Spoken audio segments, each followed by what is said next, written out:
Salve tchutchucos, tchutchucas, tudo bom com vocês? Professor Augusto falando, trazendo aqui então mais um conteúdo da nossa história do Brasil.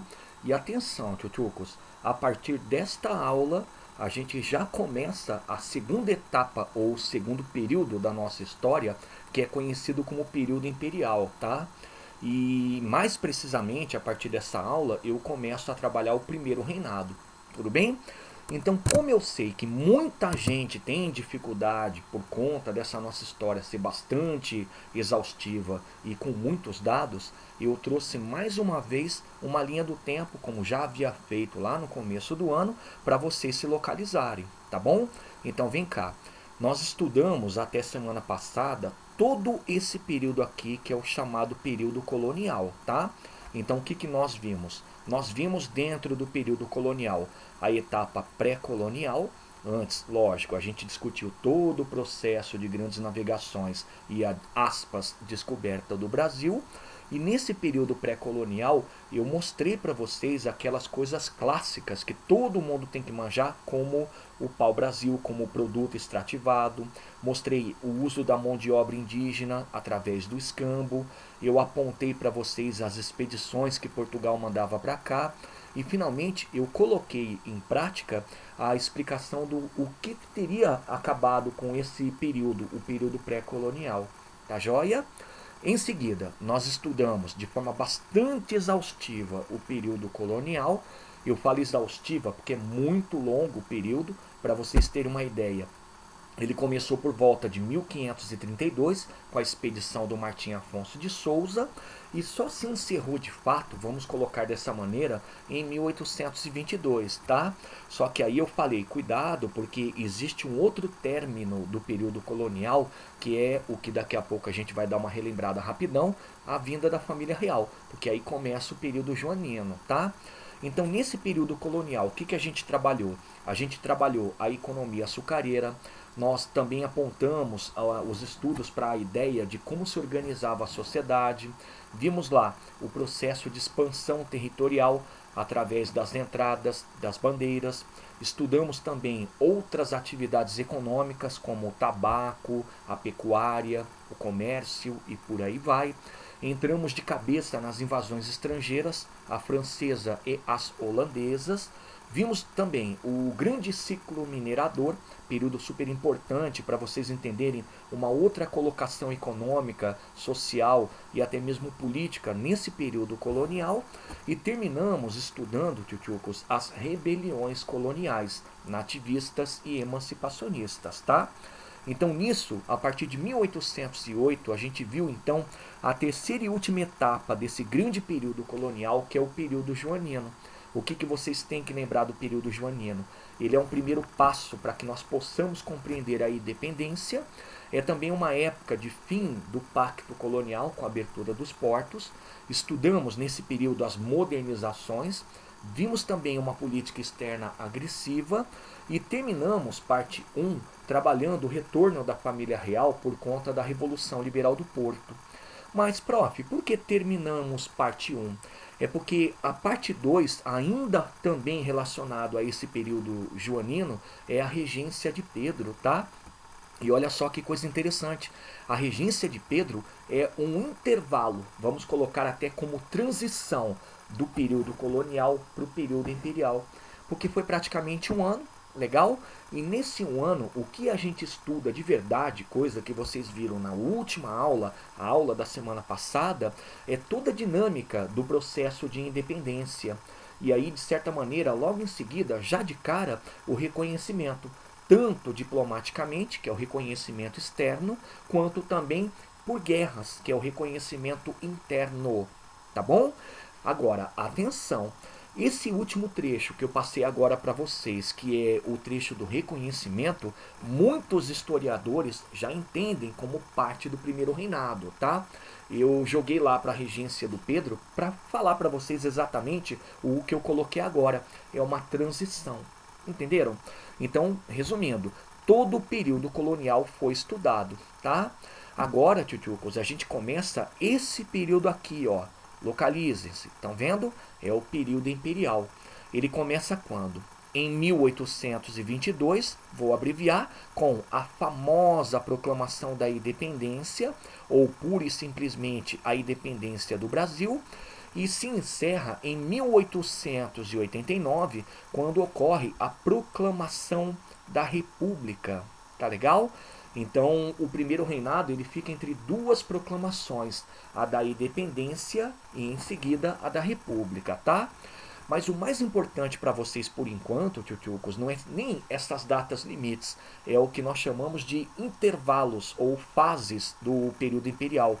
São três. Vamos lá? A primeira, que eu começo hoje, primeiro reinado, que vai de 22 a 31. Esse é o que equivale ao governo do Pedro I. A segunda etapa é o período regencial, período que vai de 31 a 40, exatamente na época da menoridade do Pedro II, enquanto o Pedro I havia abdicado. Entenderam?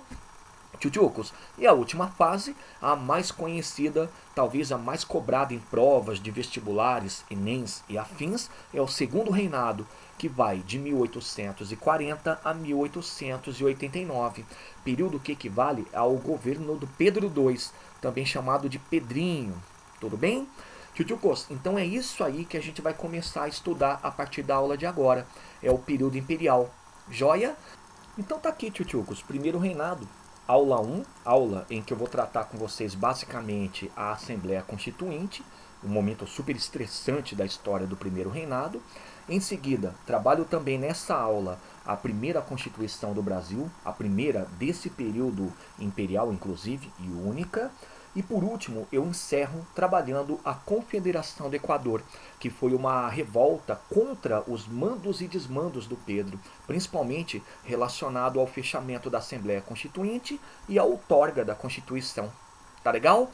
Então vamos começar assim, tchutchucos. Vamos cercar o período de tempo do primeiro reinado. Olha lá, o primeiro reinado começou em 1822 e, segundo muitos historiadores, isso tem toda a relação com a efetivação da independência a partir do movimento de reconhecimento interno e externo, e se encerra em 1831, que é quando Pedro abdica. E ele abdica basicamente por conta de uma série de adversidades aqui no Brasil e ao mesmo tempo em Portugal, que a gente vai estudar, tá bom? Então, é um espaço de tempo até bastante curto. O que nós tivemos de primeiro reinado se resume basicamente a 9 anos, 10 anos, tá? Porque no comecinho teve aquele problema do reconhecimento, tá certo? Tchutchucos, e dentro desse primeiro reinado, a primeira coisa que a gente estuda, e vocês já viram comigo, é o que eu venho comentando até então, que é o reconhecimento da independência. O que vocês têm que lembrar? Reconhecimento da independência foi interno e externo. O interno foi a partir das guerras de independência que eclodiram em algumas províncias, tá? Províncias tais quais Bahia, Piauí, Maranhão, Cisplatina, Pará. E ao mesmo tempo, dentro desse reconhecimento interno, é muito importante que a gente lembre da participação de um exército da independência que era muito misto, né? Quem que você encontrava lá? Patriotas, membros de milícias, mercenários que o Pedro teve que contratar, teve que comprar, né? Vamos colocar dessa maneira.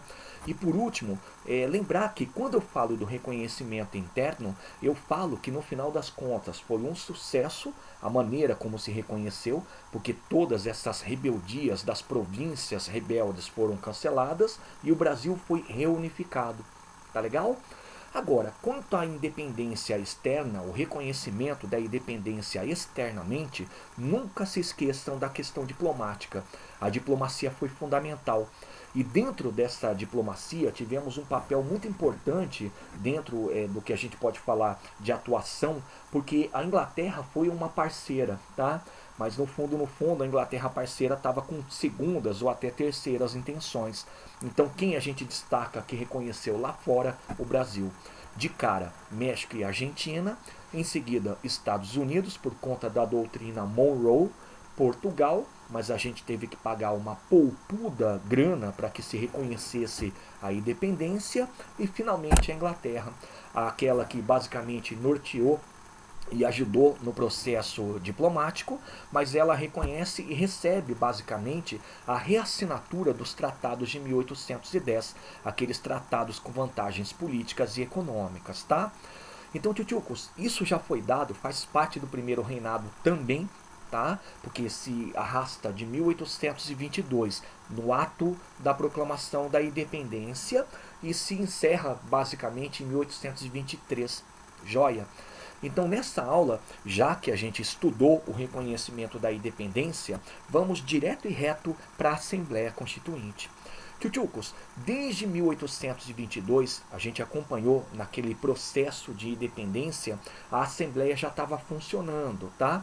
Ela já estava começando a se organizar, fazendo aí no caso a preparação para a criação da primeira Constituição brasileira, a Constituição do agora Brasil Independente, tá? Mas ela só começou de fato os trabalhos em 1823, que é quando todo o reconhecimento interno se consolidou. E o início dos trabalhos da Assembleia Constituinte, tchutchucos, foi feito a partir de um pronunciamento do Pedro, que é conhecido como Fala do Trono. E num determinado trecho desse pronunciamento, ele disse o seguinte, abre aspas, eu aprovarei a Constituição que essa Assembleia elaborar se ela for digna de mim e do Brasil. Fecha aspas. Reparem, tchutchucos, já na Fala do Trono, há duas mensagens que a gente tem que guardar, que o Pedro deixou bem clara. Primeira fala, primeira mensagem que ele deixou, era a ideia do centralismo. Ele só apoiaria essa Constituição se ela fosse digna de um poder dado a ele, tá? Mas por outro lado, a segunda fala dentro dessa Fala do Trono é mais interessante, é uma intimidação. Ele diz que só aprovará essa Constituição se for digna de quem? Dele. Então, os trabalhos começaram muito tensos, né? O Pedro deixou bem claro que só aprovaria a Constituição se ela fosse interessante para ele, primeiro, e depois para o Brasil. Entenderam? Tchutchukos, e desde o início, dois partidos ou dois grupos começaram a se organizar. Vamos olhá-los? Então vem cá. O primeiro grupo é chamado de Partido Brasileiro, ou pura e simplesmente o Grupo dos Brasileiros. Tchutchukos, de forma geral, a maioria desses parlamentares do grupo brasileiro era composta por liberais, tá? Aqueles que acreditavam que a monarquia a ser instituída pela Constituição, ela tinha que ser constitucional. Traduzindo, ela tinha que dar certos poderes sim ao Pedro, mas acima de tudo, a Constituição era suprema. Tudo bem? Mas não se enganem. Tchutchucos, dentro do grupo brasileiro, dentro desse partido brasileiro, existia ainda um grupo chamado radical. O grupo radical, que não era liberal, como vocês estão lendo aqui, era um grupo mais exacerbado. Ele acreditava que a monarquia no Brasil ela tinha que ser democrática. Ela não podia permitir que o imperador ou o rei tivesse mais poder do que a Constituição. Só que esse grupo era uma minoria. Então, de certa forma, quem trabalhava para que esse grupo brasileiro fosse um grupo liberal era esse pessoal que acreditava na monarquia constitucional.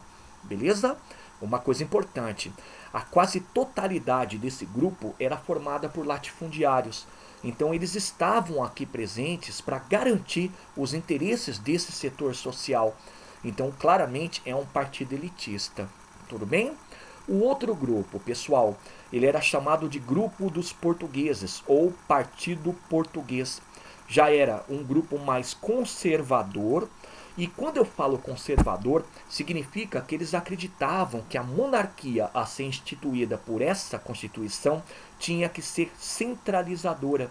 E o que é isso aí? A monarquia centralizadora é uma monarquia que desse plenos poderes ao rei ou ao imperador. Então a Constituição ela teria que ser seguida assim, mas ela seria só um guia, tá? Porque todo o poder emanaria desse rei, desse imperador. Joia? Tchutchucos, quase a totalidade desse grupo, desse partido, o partido português, era de comerciantes, tá? Tinha também ali burocratas, militares, mas quase todos eram comerciantes. E no fundo, eles faziam parte desse grupo para quê? Para defender também os seus interesses, mas sobretudo manter também a regra de uma monarquia que fosse ligada aos portugueses, porque eles eram portugueses. E o Pedro, não se esqueçam, também. Tá legal? Agora vem cá, vamos colocar cátion e ânion. Tchutchucos, dentre os dois grupos, o de maioria dentro dessa Assembleia Constituinte, coloca lá um cátion, é o grupo dos brasileiros, o Partido Brasileiro. Joia? E os de minoria, tchutchucos, coloquem lá um ânion, é o Partido Português, o grupo dos portugueses.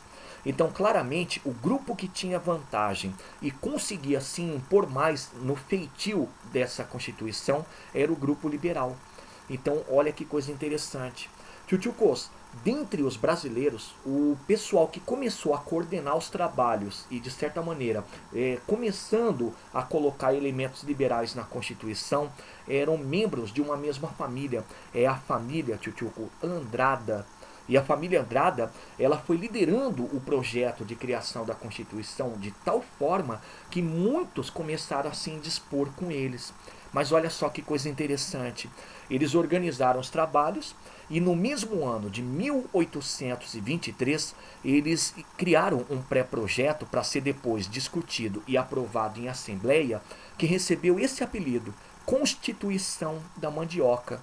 E olha que coisa interessante. Era um pré-projeto, ele não estava pronto e acabado, mas ele era muito liberal. Então os Andrada, eles fizeram todo um esforço realmente para tornar essa Assembleia e essa Constituição que estava sendo criada uma espécie de libelo do liberalismo. Vamos destacar o que o pré-projeto tinha. O primeiro ponto do pré-projeto, pessoal, era o anticentralismo, tá? Então, o que dizia-se? Dizia-se, a partir desse anticentralismo, que o Brasil teria uma divisão em três poderes, o que é clássico do liberalismo, né? O executivo, o legislativo e o judiciário. Outra coisa interessante, é anticentralista também porque aponta para a ideia da autonomia provincial, significando que todas as províncias do Brasil teriam os seus próprios elementos de governo, teriam que respeitar sim o governo central, mas teriam autonomia para regerem-se. Tá legal?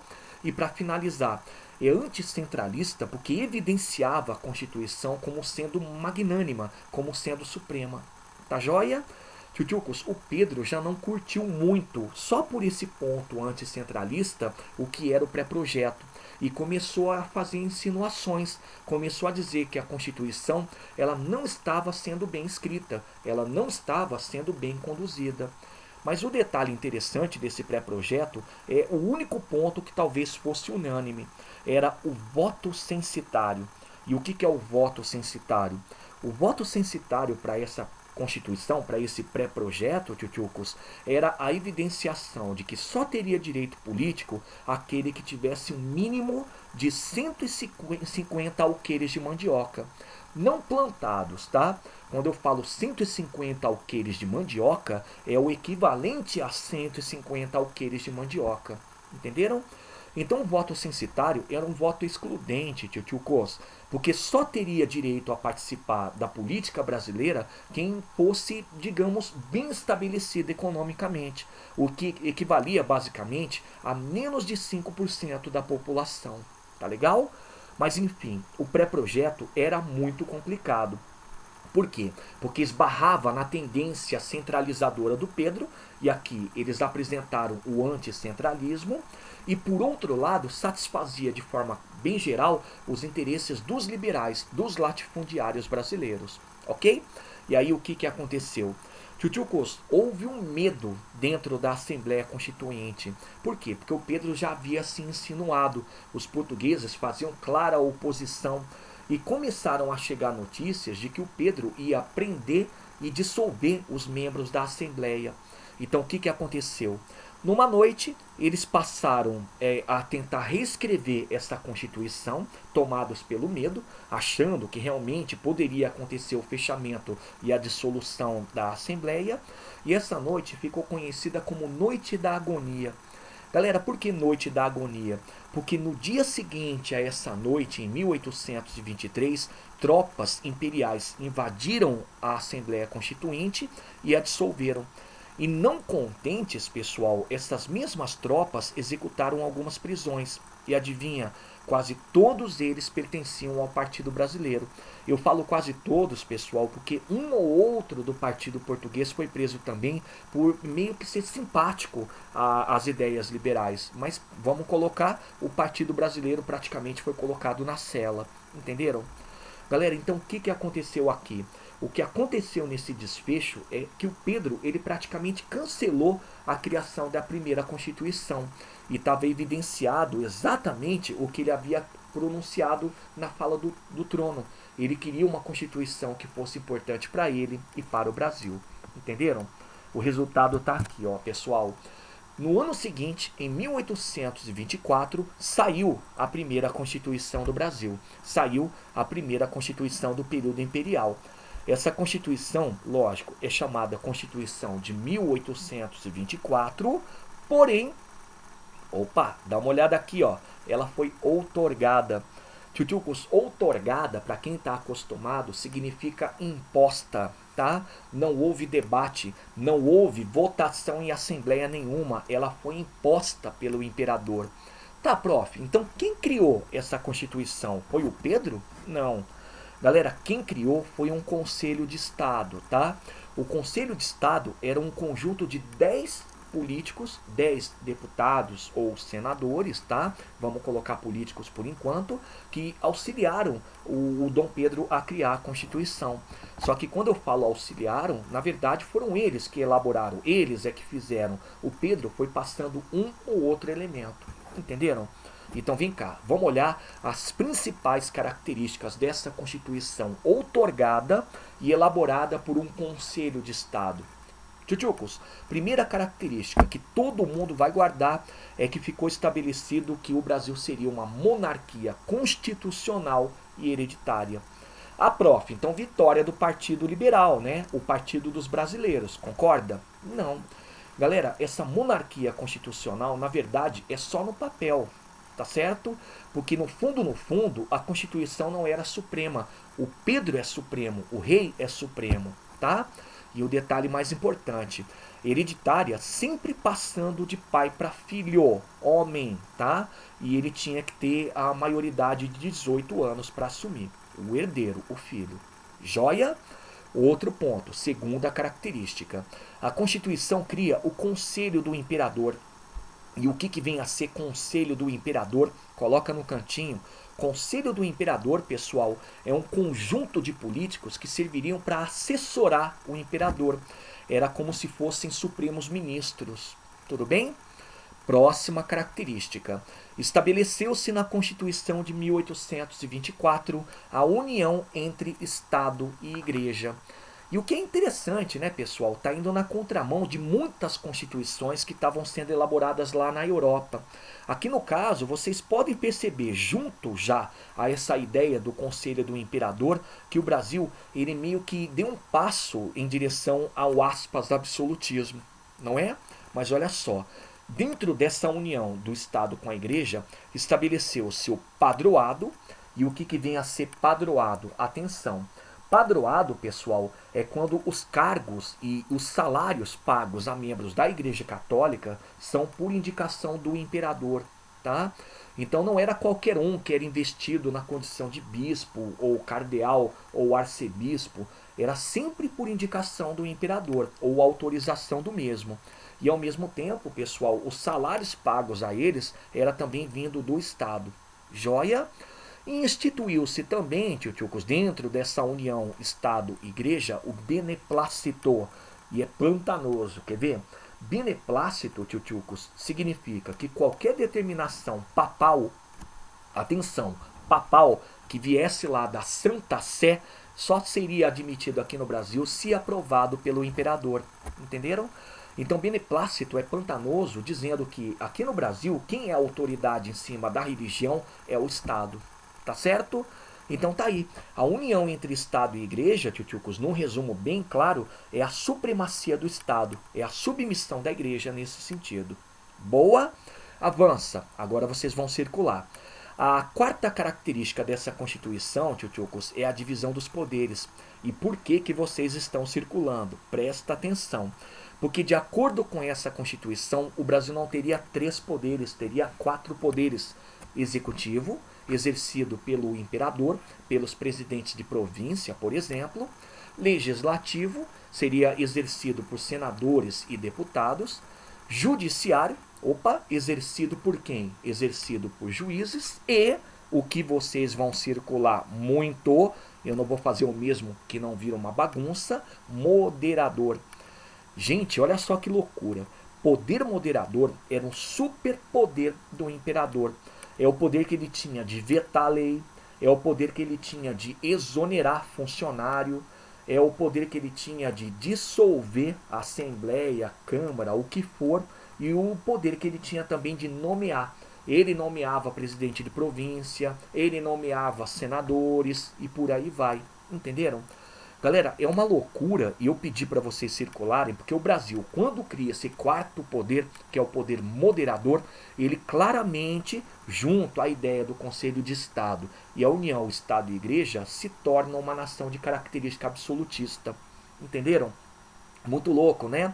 Então isso aqui é uma aproximação com as ideias absolutistas. Joia? Agora, olha só que coisa interessante, circula também. Tchutchukos, quinta característica dessa Constituição, o Brasil ele também mantém uma faceta, uma carinha, vamos colocar dessa maneira, liberal. O liberalismo ele fica bem claro quando se estabelece o legislativo bicameral. O que é o legislativo bicameral? É como se fosse, aspas, um parlamento, tá?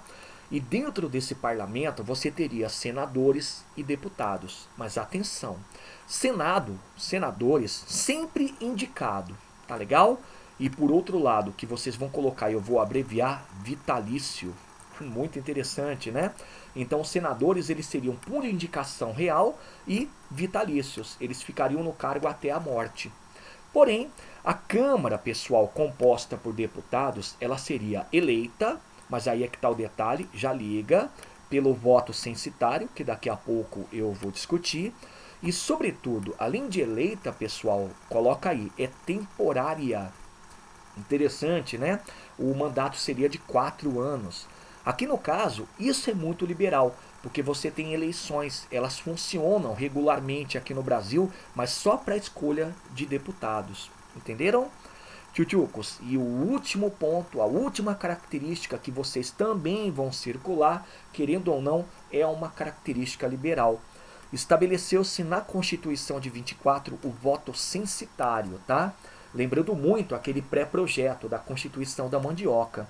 Aqui nesse caso, a pessoa para ter direito a votar, ela tinha que ter uma renda de mais ou menos 100 mil réis por ano.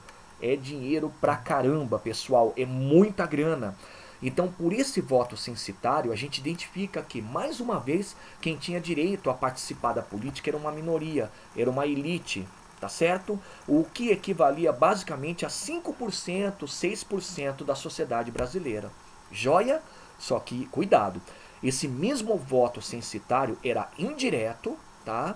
Você votava em alguém para te representar e aí sim escolher um candidato em teu nome. E para homens, galera, esse aqui é o detalhe crucial. Era indireto, era censitário, mas só homem podia votar. Homens livres e maiores de 25 anos. Então agora vocês entendem por que eu, quando afirmo que a Constituição de 24 é uma Constituição próxima do absolutismo, eu não estou mentindo, mas sobretudo ela tem uma pimenta liberal sim, só que é uma pimenta, não é totalmente liberal. Joia? Para finalizar, tchutchucos, tome muito cuidado com essa Constituição. É a primeira do Brasil, a primeira e única do período imperial, mas ela foi feita dentro de um contexto. É o contexto da afirmação do poder monárquico aqui no Brasil. Joinha? Tchutchucos, então para terminarmos a nossa aula. Já em 1824, o Pedro encontra o primeiro problema para governar o Brasil. É a oposição.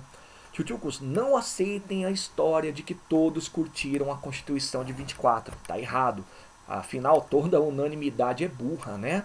E o maior exemplo da oposição feita a Pedro, principalmente a maneira como ele conduz a política e a Constituição, foi a fabulosa Confederação do Equador.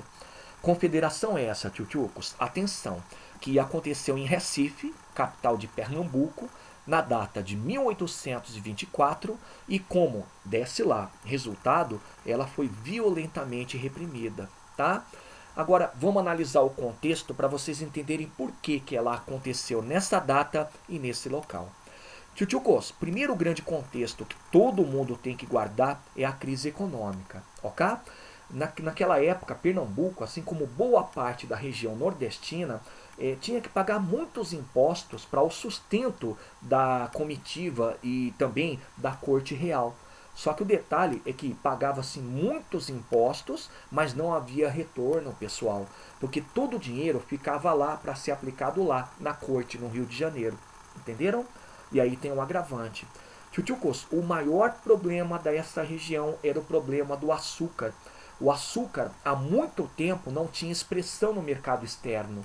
Ele podia até ser exportado, mas ele não tinha impacto, ele não tinha vendas muito escandalosas, tá? Então reparem que nisso você tem uma verdadeira crise econômica, porque paga-se muito imposto, mas também não tem nenhum tipo de retorno, ao passo em que você dentro disso tudo tem um problema de exportação, tá joia? O outro contexto, esse é o que vocês vão circular, é a submissão política. Galera, o primeiro grande detalhe dessa submissão política, por favor, é a Constituição de 24. Afinal de contas, dentro da Constituição de 24, eu não falei para vocês que todos os presidentes de província eram indicados pelo imperador? Então tá aí. Tchutchucos, aí é que tá o detalhe. Pernambuco sempre foi um local liberal. A gente viu ao longo da história. Foi de Pernambuco que partiu a luta contra os holandeses. Tudo bem que os caras estavam lá, mas é uma atitude, querendo ou não, liberal. Em Pernambuco aconteceu a Revolução de 1817, que foi uma revolução contra o pai do Pedro, lembra? E ela foi uma revolução liberal. E nesse momento, grande parte dos pensadores políticos da região eram liberais.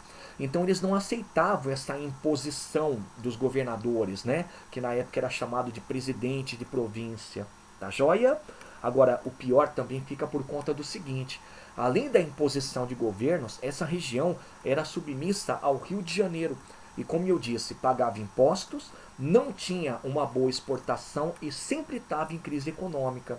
Então era uma submissão, tchutchucos, do tipo, eu tenho que aceitar, mas eu não consigo nada em troca. Entenderam? Agora, qual foi o estopim? Galera, foi um duplo estopim. O primeiro estopim que explica o fator da independência ser proposta e da confederação estourar é o fechamento da Assembleia Constituinte lá em 23. Lembra? Depois da Noite da Agonia? Pois bem, galera, muitos deputados eram daqui da região de Pernambuco. Muitos, inclusive, que foram presos, eram daqui. Então o pessoal começou a perceber que a partir do fechamento da Assembleia Constituinte, eles tinham que reagir.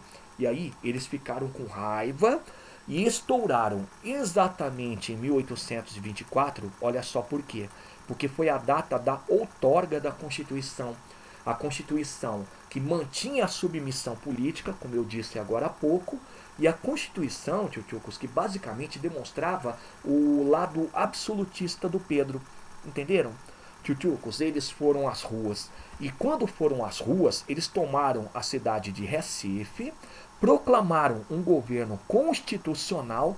Inclusive, por que o nome da confederação é do Equador?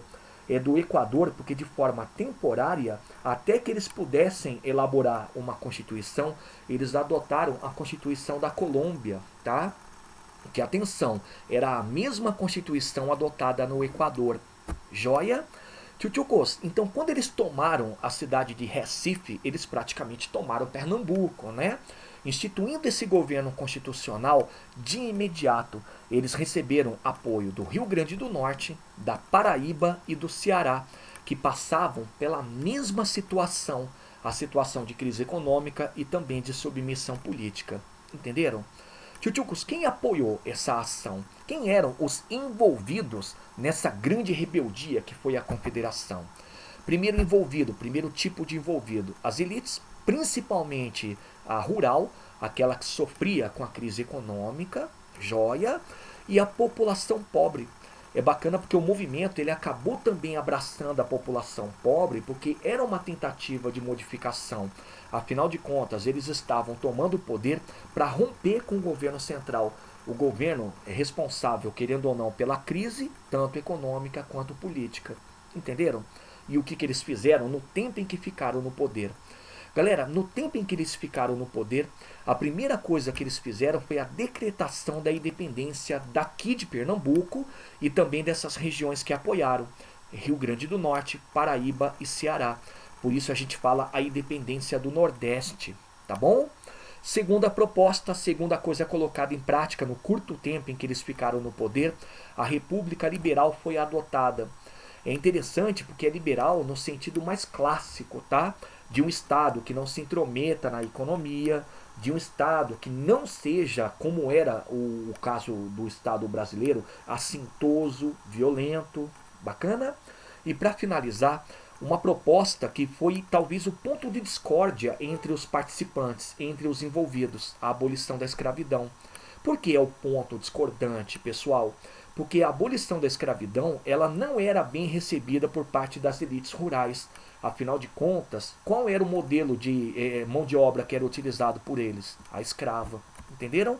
Então, com esse fato da abolição da escravidão ser debatida como proposta e, de certa maneira, estar começando a ser colocada em prática, a gente teve uma rusga. A elite rural começou a não apoiar integralmente a confederação. Resultado, a confederação se enfraqueceu e ao mesmo tempo em que ela se enfraqueceu, pessoal, veio a violenta repressão por parte do governo central, de novo, utilizando mercenários. Olha que loucura. Em 1824, o Brasil ainda não tinha exército, então a utilização de mercenários era muito costumaz. Mais uma vez, mercenários conduzidos, inclusive, por oficiais estrangeiros, oficiais sobretudo ingleses, tá bom? Vieram as prisões, todos os membros da elite foram presos e muitas execuções. As execuções, tchutchucos, sempre feitas em cima dos elementos mais pobres. Tá legal? Tchutchucos, e o detalhe interessante que a gente sempre comenta agora. Tchutchucos, os dois líderes dessa confederação foram eles, o Cipriano Barata, inclusive super famoso. O Cipriano Barata, que vocês já acompanharam, tinha participado lá da Conjuração Baiana e principalmente o Frei Caneca. Galera, Frei Caneca é uma figura muito interessante. Ele já tinha participado da Revolução de 17, joia. Ele era um membro da Igreja Católica, inclusive ele assinava e produzia um jornal muito liberal na região, e foi ele que foi o executado mais escandaloso. Ele tinha sido primeiro mandado à forca, só que como não tinha ninguém que pudesse fazer o papel de carrasco, ele acabou sendo fuzilado. Então ele entrou para a história como sendo aquela liderança mais carismática, mais envolvida, e entrou para a história também, infelizmente, pela execução, a execução por fuzilamento, demonstrando que não era para qualquer um a morte de um frei, a morte de um membro da Igreja Católica. Tá joia? Então tá aí, tchutchucos, essa foi a Confederação do Equador, e essa foi a nossa primeira aula sobre o primeiro reinado. Tá joia? Tchutchucos, minha despedida para vocês nesse término tá aqui, ó. Primeira coisa, leiam mais sobre esse assunto na apostila. Eu especifiquei as páginas lá no começo da aula.